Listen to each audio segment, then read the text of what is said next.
नमस्कार स्टूडेंट्स, स्वागत है आपका अपने YouTube चैनल एसएसटी वाले गुरुजी में। आज हम लोग क्लास 7th की मैथमेटिक्स का चैप्टर नंबर 1 इंटीजर्स में आगे का पार्ट देखने वाले हैं। इससे पहले मैं एक बात बताता चलूं कि ये आर.एस. अग्रवाल किताब पर बेस्ड होगा, जो कि हमारी एनसीईआरटी पर आधारित पुस्तक होती है। तो उसके अकॉर्डिंग इस पूरे लेक्चर को हम लोग लेकर के चलेंगे। इससे पहले हमारा इंटीजर का एक और लेक्चर अपलोड हो चुका है, आई बटन पर उसका लिंक बन करके आ जाएगा। तो आप पहले उस क्लास को अटेंड कर लीजिए, देन इस क्लास को देखिएगा तो आपको बातें ज्यादा समझ में आएंगी। उसमें मैंने एडिशन ऑफ इंटीजर्स और सब्ट्रैक्शन ऑफ इंटीजर्स को डिटेल में समझाया है। आज बात होगी उसके आगे से मल्टीप्लीकेशन ऑफ इंटीजर्स की, यानी कि इंटीजर्स को आपस में हम लोग मल्टीप्लाई कैसे करते हैं। तो चलिए शुरू करते हैं।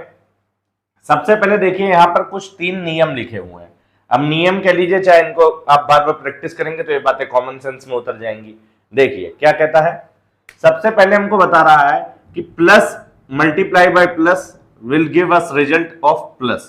क्या मतलब, अगर हम एक पॉजिटिव इंटीजर को पॉजिटिव इंटीजर से मल्टीप्लाई करेंगे तो रिजल्ट भी पॉजिटिव होगा। जैसे पहले मैं इस वाली बात को आपको एक्सप्लेन करता हूं।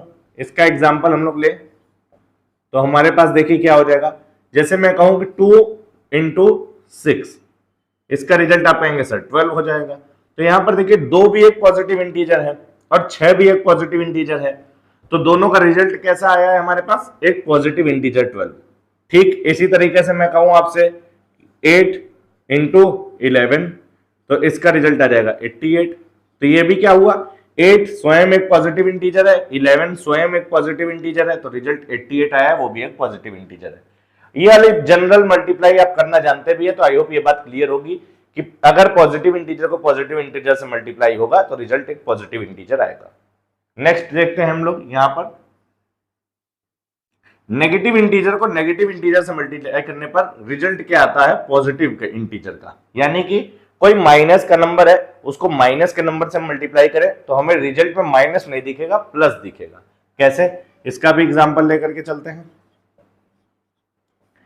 देखिए सेम यही वैल्यूज लेते हैं। जैसे हम -2 को मल्टीप्लाई करें -6 से, तो हमारे पास क्या रिजल्ट निकल कर आएगा, 2 × 6 12, और साइन हमारा पॉजिटिव का ही रहता है।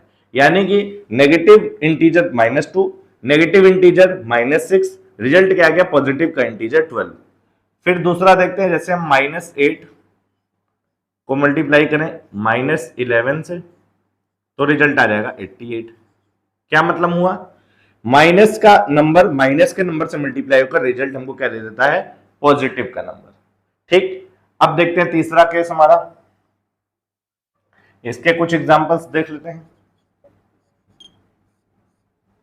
देखिए क्या कह रहा है तीसरा केस, पॉजिटिव इंटीजर को मल्टीप्लाई किया जाता है नेगेटिव इंटीजर से, तो रिजल्ट क्या आता है हमारे पास, नेगेटिव इंटीजर। यानी कि एक पॉजिटिव नंबर मल्टीप्लाई हो एक नेगेटिव नंबर से, तो रिजल्ट हमेशा नेगेटिव नंबर ही बनेगा। मतलब यहां पर देखिए, जैसे मैं 2 को पॉजिटिव ही रहने देता हूं और 6 को हम लोग मल्टीप्लाई कर देते हैं -6 मानकर, तो 2 × 6 12 तो हो जाएगा, साइन किसका लग जाएगा, माइनस वाला। यानी कि एक पॉजिटिव इंटीजर 2 मल्टीप्लाई हुआ एक नेगेटिव इंटीजर -6 से, तो रिजल्ट आ गया एक नेगेटिव इंटीजर -12। यही बात यहां पर आपको लिखी हुई है। फिर इस बार मान लीजिए हम लोग -8 ले लेते हैं और इसको मल्टीप्लाई कर देते हैं 11 से, तब भी रिजल्ट हमारे पास जो आएगा वो क्या आएगा, 88 आएगा, लेकिन किसका, माइनस का। तो आई होप ये बात भी आपको दिख रही होगी कि नेगेटिव इंटीजर को मल्टीप्लाई किया गया पॉजिटिव इंटीजर से, तो रिजल्ट एक नेगेटिव इंटीजर आया। इंटीजर्स मल्टीप्लाई कैसे होते हैं ये बात मैंने आपको पूरी इसमें सिखा दी है। आप और एग्जाम्पल्स मान करके इनको कर सकते हैं और बुक के भी एग्जाम्पल्स सॉल्व कर सकते हैं बड़ी आसानी से। मल्टीप्लाई करने के यही 3 तरीके हैं, आपको आसानी से समझना है इस पूरी बात को। क्या, पॉजिटिव नंबर से मल्टीप्लाई होगा, रिजल्ट देगा पॉजिटिव नंबर। नेगेटिव नंबर से मल्टीप्लाई होगा, रिजल्ट देगा पॉजिटिव नंबर। और जब एक पॉजिटिव और एक नेगेटिव होगा तो रिजल्ट हमारे पास हमेशा नेगेटिव का आएगा। अब आ जाते हैं अपने नेक्स्ट टॉपिक पर, जो कि हमारा है properties of multiplication of integers. यानी कि जैसे पिछली क्लास में हमने एडिशन पढ़ा, फिर एडिशन की प्रॉपर्टीज, सब्ट्रैक्शन पढ़ा, फिर सब्ट्रैक्शन की प्रॉपर्टीज, ठीक उसी तरीके से आज मल्टीप्लिकेशन करना सीखा, फिर उसके बाद प्रॉपर्टीज ऑफ मल्टीप्लिकेशन क्या होती हैं। पहली प्रॉपर्टी है क्लोजर प्रॉपर्टी फॉर मल्टीप्लिकेशन। ये कह रही है the product of two integers is always an integer. क्या मतलब, अगर दो इंटीजर कभी भी आपस में मल्टीप्लाई होंगे तो जो रिजल्ट आएगा वो भी एक इंटीजर ही आएगा। जैसे बेसिक से भी आपने देखा एकदम एग्जांपल लेकर के, जैसे 2 इंटू 3, तो इसका रिजल्ट हमारे पास आया 6। 2 भी एक इंटीजर है, 3 भी एक इंटीजर है। जब दो इंटीजर्स का मल्टीप्लीकेशन होता है तो जो रिजल्ट आता है 6, ये भी तो एक इंटीजर ही है हमारे पास। ठीक उसी तरीके से हम देख सकते हैं, जैसे मान लीजिए हमने लिखा -7 और इसको मल्टीप्लाई कर दिया हमने 4 से, तो इसका रिजल्ट आ जाएगा -28। -7 एक इंटीजर है, 4 एक इंटीजर है, और -28 जो रिजल्ट आ रहा है वो भी एक इंटीजर है। यानी कि आप इसके कितने भी एग्जांपल लेकर के देख सकते हैं, इंटीजर का मल्टीप्लिकेशन इंटीजर से होगा। कोई मतलब नहीं है कि पॉजिटिव है, नेगेटिव है, पॉजिटिव नेगेटिव है, जीरो है, कुछ भी है, जो रिजल्ट आएगा वो हमेशा एक इंटीजर ही आएगा। Next, commutative law for multiplication. ये क्या कहता है? ये कह रहा है for any two integers a and b we have a into b is equal to b into a. Commutativity मैंने आपको बताया था, एक जगह से दूसरी जगह शिफ्ट हो जाना, तो यहां पर क्या हो जाएगा, कम्यूटेटिव लॉ मल्टीप्लिकेशन पर भी लागू होगा। इसका मतलब अगर दो नंबर्स हैं इंटीजर a इंटू बी, चाहे उनको a इंटू बी लिखा जाए और b इंटू ए लिखा जाए, सेम बात होगी। देखते हैं कैसे। जैसे 2 इंटू 3, यही वाला एग्जांपल लेकर के चले, तो 2 इंटू 3 भी सेम रिजल्ट देगा, चाहे 3 इंटू 2 आप लिख लो तब भी सेम रिजल्ट मिलेगा। इसका भी मतलब हमको 6 है और इसका भी मतलब हमको 6 मिल रहा है। यानी हम दो अगर इंटीजर्स है हमारे पास, तो चाहे a इंटू बी लिखें चाहे b इंटू ए लिखें, दोनों का रिजल्ट इक्वल आना है। ठीक उसी तरीके से अगर हम बात करें कि जैसे हमने -6 को मल्टीप्लाई कर दिया -3 से, तो अब चाहे आप ऐसे कर लीजिए, चाहे आप इसको -3 को मल्टीप्लाई कर दीजिए -6 से, दोनों चीज में आपको रिजल्ट कैसा मिलेगा, सेम ही मिलेगा। तो आई होप कम्यूटेटिविटी वाली प्रॉपर्टी भी आपको समझ में आ गई होगी कि a इंटू बी लिखा जाए चाहे b इंटू ए लिखा जाए, यहां पर दोनों का रिजल्ट जो है हमारे पास 18 बनना है, ऐसे चाहे ऐसे। नेक्स्ट प्रॉपर्टी हमारे पास आ जाती है एसोसिएटिव लॉ फॉर मल्टीप्लीकेशन। ये क्या कहता है? For any integers a b and c, यानी कि कोई तीन इंटीजर अगर हमारे पास दिए हुए हैं, we have a multiply by b into c is equal to a into b into c। यानी कि क्या मतलब है इसका मतलब यह है कि अगर कोई भी तीन इंटीजर है, तो चाहे हम पहले दोनों को आपस में मल्टीप्लाई करके फिर तीसरे नंबर से मल्टीप्लाई कर दें, या पहले वाले को ऐसे ही रहने दें, दूसरे तीसरे को मल्टीप्लाई करके फिर पहले वाले से मल्टीप्लाई कर दें, या आप पहले तीसरे को मल्टीप्लाई करके फिर दूसरे वाले से मल्टीप्लाई कर दो, सेम वहां पर भी पहले तीसरे से दूसरे से, कुछ भी तरीके से आप मल्टीप्लाई करिए, रिजल्ट बराबर आएगा। तो हमारे पास एसोसिएटिव लॉ फॉर मल्टीप्लिकेशन जो है वो हमको यही कहता है कि a b c तीन इंटीजर्स हैं, तो आप किसी भी तरीके से उनको आपस में मल्टीप्लाई कर सकते हैं। जैसे मान लीजिए एकदम बेसिक के लिए मैं यहाँ पर एग्जांपल रूप में ले लेता हूं 2, 3 एंड 5। अगर ये 2, 3 एंड 5 तीनों पॉजिटिव इंटीजर्स हैं हमारे पास, ये बात पॉजिटिव नेगेटिव सब पे लागू होगी। जब इंटीजर्स बोल रहा है इसका मतलब पॉजिटिव और नेगेटिव सब पर लागू होगी। तो हमारे पास 2, 3 और 5 तीन इंटीजर्स है।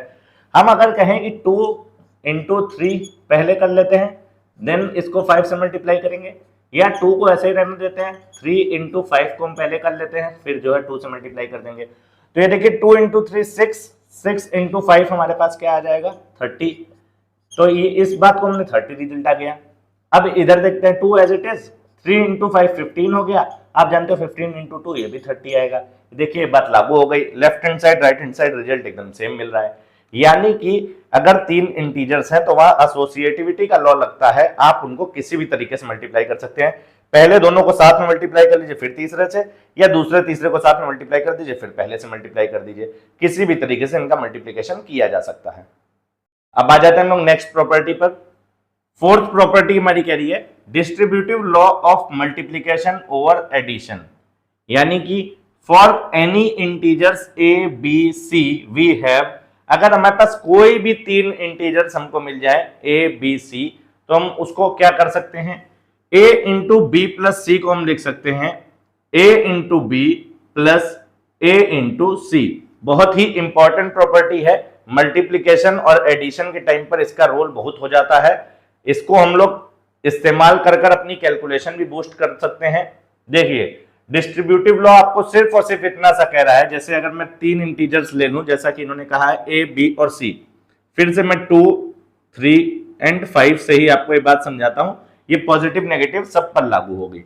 अगर हमारे पास कुछ ऐसा सा है 2 मल्टीप्लाई बाई 3 प्लस 5, तो एक तरीका तो यह है कि 3 + 5 को पहले जोड़ लिया जाए 8, 8 को 2 से मल्टीप्लाई कर दिया जाए तो अब भी हमारे पास रिजल्ट इसका कितना आ जाएगा 16। दूसरा तरीका देखिए क्या है, जो उसने कहा है आगे, a को पहले b से मल्टीप्लाई कर दिया जाए तो हमारे पास रिजल्ट आ जाएगा 2 × 3, फिर प्लस का साइन, a को मल्टीप्लाई कर दी जाए c से तो हमारे पास रिजल्ट आ जाएगा 2 × 5।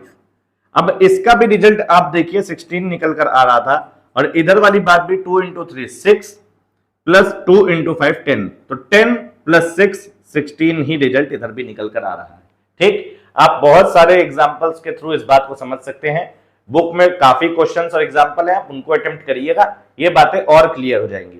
तब भी अगर नहीं समझ में आती है तो आप कमेंट कर सकते हैं कि सर कोई एक पॉइंट नहीं समझ में आया, फिर से इसको बताइए, तो हम लोग उसको फिर से एक्सप्लेन करने का पूरा प्रयास करेंगे। डिस्ट्रीब्यूटिविटी वाला लॉ बहुत अहम है, इस पे इंपॉर्टेंट मार्क कर लीजिएगा। नेक्स्ट हमारा आ जाता है एग्जिस्टेंस ऑफ मल्टीप्लिकेटिव आइडेंटिटी, यानी कि for every integer a we have, कोई भी एक इंटीजर है तो उनका एक मल्टीप्लिकेटिव आइडेंटिटी जरूर मौजूद होगी। कहने का मतलब मल्टीप्लिकेटिव आइडेंटिटी क्या होगी, एक ऐसा नंबर जिससे मल्टीप्लाई करने पर जो इंटीजर था वही आ जाए। जैसे a × 1 या 1 × a किया जाए तो पूरे का रिजल्ट क्या आ जाता है a। जैसे एग्जांपल के रूप में मैं कहूं 7 का आप मुझे मल्टीप्लिकेटिव आइडेंटिटी बताइए, तो आप कहेंगे सर 7 × 1 करिए तब भी 7 आएगा, चाहे 1 × 7 कर लीजिए तब भी 7 आएगा, तो इसका पूरे का रिजल्ट 7 है, यानी कि 1 जो है वो इसकी मल्टीप्लिकेटिव आइडेंटिटी है। कल को कोई कहे -6 का मल्टीप्लिकेटिव आइडेंटिटी बताइए, आप कहेंगे सर 1, चाहे 1 × -6, दोनों का रिजल्ट हमारे पास -6 ही आना है। मल्टीप्लिकेटिव आइडेंटिटी गिवन इंटीजर को ऐसे नंबर से मल्टीप्लाई करिए कि रिजल्ट में वही इंटीजर मिल जाए, तो 1 अकेला ऐसा नंबर है। फिर यहां पर एक लाइन लिखी हुई है, वेरी इंपॉर्टेंट लाइन है, 1 is called multiplicative identity for integers, जो कि मैंने आपको एक्सप्लेन भी कर दिया है। 1 जो है वो मल्टीप्लिकेटिव आइडेंटिटी है, जैसा कि हम लोग यहां पर देख रहे हैं। नेक्स्ट आइडेंटिटी हमारे पास आ जाती है आइडेंटिटी नंबर 6, कह रही है एग्जिस्टेंस ऑफ मल्टीप्लिकेटिव इनवर्स। अभी पिछली 5th वाली आइडेंटिटी में हमने मल्टीप्लिकेटिव आइडेंटिटी देखा था, अब मल्टीप्लिकेटिव इनवर्स देख रहे हैं। इन दोनों के बारे में मैंने पिछले लेक्चर में बहुत डिटेल में बात करी थी, वहां मैंने आपको सब समझा दिया था। फिर से एक बार बताता हूं, मल्टीप्लिकेटिव आइडेंटिटी मतलब कोई ऐसे नंबर से मल्टीप्लाई किया गया जिससे वही इंटीजर रिजल्ट में आ गया। जैसे 7 को 1 से किया गया 7 आ गया। मल्टीप्लिकेटिव इनवर्स क्या होता है, ऐसे नंबर से मल्टीप्लाई किया जाए कि रिजल्ट 1 आ जाए, कोई भी इंटीजर हो उसका रिजल्ट 1 आ जाए। जैसे multiplicative inverse of a non-zero integer a is the number 1/a। क्या मतलब, जीरो ना हो, इसको छोड़ के कोई भी इंटीजर हो, जीरो भी तो एक इंटीजर था, जीरो को छोड़ के कोई भी एक इंटीजर a है तो उसका मल्टीप्लिकेटिव इनवर्स 1/a के फॉर्म में होगा। कहने का मतलब जैसे देखिए 1a × 1/a से मल्टीप्लाई किया जाए, चाहे 1/a को a से मल्टीप्लाई किया जाए, रिजल्ट 1 आ जाता है। एग्जाम्पल लेकर के चलते हैं, जैसे मान लीजिए 6 का मल्टीप्लिकेटिव इनवर्स आपसे पूछा जाए तो आप कहेंगे सर इसका मल्टीप्लिकेटिव इनवर्स होगा 1/6, क्योंकि चाहे 1/6 × 6 कर दिया जाए, ये दोनों तो यहां कैंसिल आउट हो जाएंगे ना। जब ये कैंसिल हो जाएंगे रिजल्ट पूरे का 1 ही आना है, जो कि हमको यहां 1 रिजल्ट मिल रहा है। ठीक उसी तरीके से अगर आप देखना चाहे तो -6, तो इसका मल्टीप्लिकेटिव इनवर्स क्या हो जाएगा, इसका मल्टीप्लिकेटिव इनवर्स हो जाएगा -1/6, चाहे -1/6 को मल्टीप्लाई किया जाए -6 से, तो इसका रिजल्ट भी हमारे पास 1 आ जाएगा। अब यहां पर आपको एक बात समझनी है नेगेटिव वाले में कि -1/6 क्यों यहां पर किया गया है, क्योंकि रिजल्ट आपको पूरे का 1 लाना है। और आप जानते हैं कि अगर एक भी नेगेटिव इंटीजर मिल गया, जैसे यहां पर -6, तो उसको हम किससे मल्टीप्लाई करेंगे कि रिजल्ट पॉजिटिव आएगा, माइनस को माइनस से ही मल्टीप्लाई करने में। आज की क्लास में शुरू में आपको समझाया था माइनस को माइनस से ही मल्टीप्लाई करना पड़ेगा, तो -6 को -1/6 से करा गया, 6 से 6 कैंसिल, माइनस माइनस पॉजिटिव का रिजल्ट दे देगा। ठीक है, यहां पर -1/6 को -6 से 6 से 6 कैंसिल, -1 पॉजिटिव का 1 हमको रिजल्ट दे देगा।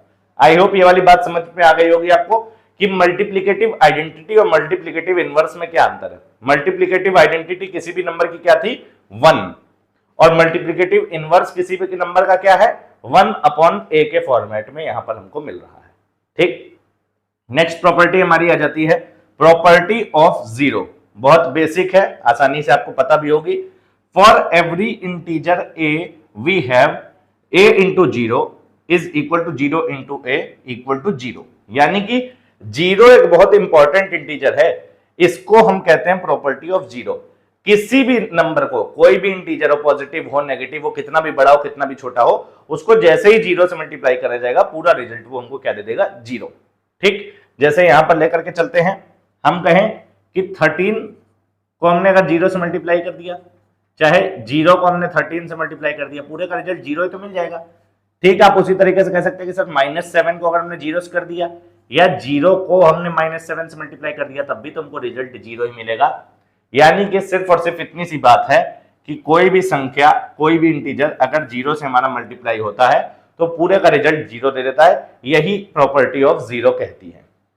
अब देखिए कुछ और इंपॉर्टेंट रिजल्ट्स हम लोग को यहां पर देखने हैं। इंपॉर्टेंट रिजल्ट्स में जैसे सबसे पहले अगर बात किया जाए कि नेगेटिव नंबर्स का क्या ध्यान रखना है। जैसे मैं कहता हूं, मान लीजिए -1 मल्टीप्लाई हुआ -2 से, फिर मल्टीप्लाई हुआ -3 से, तो ये कितने नंबर है हमारे पास यहाँ पर? तो आप कहेंगे सर 1 नंबर, 2 नंबर और 3 नंबर। जब ये नंबर हमारे पास ऑड होंगे, ऑड और इवन क्या? ऑड मतलब 1, 3, 5, 7 इस तरीके से, इवन मतलब 2 के मल्टीपल 2, 4, 6, 8 इस तरीके से। तो जब भी ये नंबर्स हमारे पास कितने हो, ऑड हो और माइनस के इंटीजर्स हैं यानी कि नेगेटिव इंटीजर्स हमारे पास हैं, तो इसका जो भी रिजल्ट आएगा वो नेगेटिव का ही आएगा। नंबर 1 × 2 2, 2 × 3 6, तो ये माइनस का 6 आएगा। आपको क्या बात याद रखनी है कि जब भी नंबर ऑफ इंटीजर्स हमारे पास कैसे हैं, ऑड हैं, तो उसका रिजल्ट माइनस का ही आएगा, माइनस के इंटीजर में। नेक्स्ट देखिए, अगर हमारे पास सेम वही है, -1 मल्टीप्लाई हो रहा है -2 से, मल्टीप्लाई हो रहा है -3 से, और ये वाली बात मल्टीप्लाई हो रही है -4 से, तो इस बार हमारे पास कितने नंबर्स हैं? 1, 2, 3 और 4। तो ये जो 4 नंबर्स हमारे पास हैं, अब यहां पर नंबर ऑफ इंटीजर्स कैसे हो गए? इवन, और इवन के साथ साथ क्या है, वो सबके सब नेगेटिव हैं, तो इनका रिजल्ट पॉजिटिव का हो जाएगा। 1 × 2 2 × 3 6 × 4 24, यहां 24 ही रिजल्ट आएगा। सीधी सी बात आपको क्या याद रखनी है, RS अग्रवाल बुक में भी ये टेबल बनी हुई है, वहां पर ए के माध्यम से समझाया गया, मैं आपको इजी वे में समझा रहा हूं।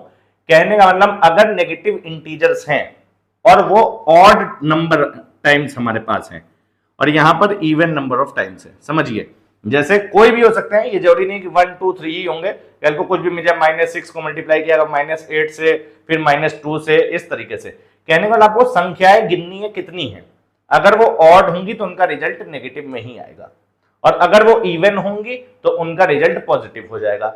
और इसको पीछे जो आपने बात समझी है उससे भी ध्यान में रखिए, पीछे हमने यही तो बात समझी थी कि अगर जैसे इसको और इसको मल्टीप्लाई किया जाए खाली इतनी बात को, तो ये माइनस माइनस पॉजिटिव का रिजल्ट हो जाएगा, +2। अब इस बात को समझो आपकी +2 को -3 से मल्टीप्लाई करना है, तो 2 को -3 से करा, पॉजिटिव इंटू नेगेटिव वाली बात, तो -6 हो जाएगी। ठीक उसी तरीके से यहां पर आप समझिए, इन दोनों को मल्टीप्लाई किया गया तो ये पॉजिटिव हो जाएंगे, इन दोनों को मल्टीप्लाई किया गया तो ये भी पॉजिटिव हो जाएंगे, यानी कि इसका रिजल्ट 2 और इसका रिजल्ट 12, तो 2 × 12 24 ही तो हमारे पास आएगा। इस बात को आपको कॉमन सेंस में रखना है बजाय रटने के। सिंपल सी बात इतनी है, नेगेटिव इंटीजर्स को गिनिए कितने हैं, अगर वो ऑड हैं तो रिजल्ट नेगेटिव का ही आएगा, अगर इवन है तो रिजल्ट पॉजिटिव का आएगा। नेक्स्ट तीसरा रिजल्ट देखिए, अगर हमारे पास सेम ही इंटीजर है कोई, जैसे मान लीजिए -7, अब ये -7 खुद मल्टीप्लाई हो रहा है फिर से अपने ही नंबर से, जैसे कोई भी होता, -8 होता, खाली 7 होता, खाली 4 होता, अगर वो अपने से ही मल्टीप्लाई हो रहा है बार बार, तो हम क्या लिख सकते हैं इसको, कितने भी टाइम्स, n टाइम्स तक ये मल्टीप्लाई हो रहा है मान लीजिए।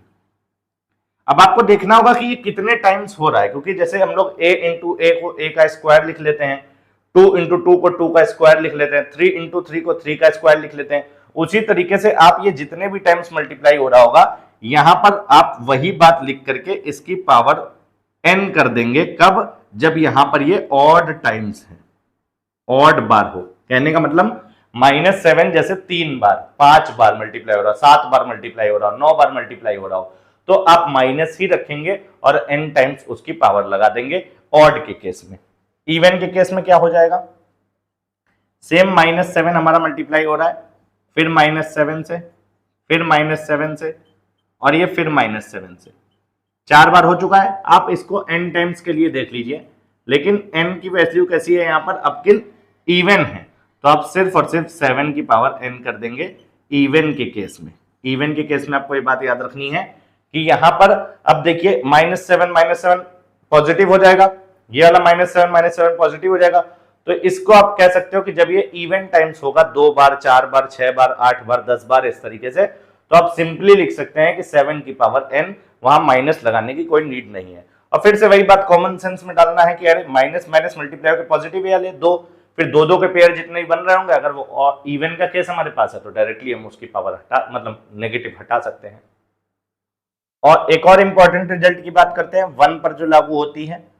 जैसे हमारे पास अगर -1 को हम मल्टीप्लाई कर रहे हैं -1 से, को हम मल्टीप्लाई कर दे रहे हैं -1 से, यानी कि इस केस में हमको क्या दिख रहा है, 1, 2 और 3 बार ये मल्टीप्लाई हो रहा है, तो इसका रिजल्ट भी हमारे पास कैसा रहेगा, आप जानते हैं -1 ही रहेगा।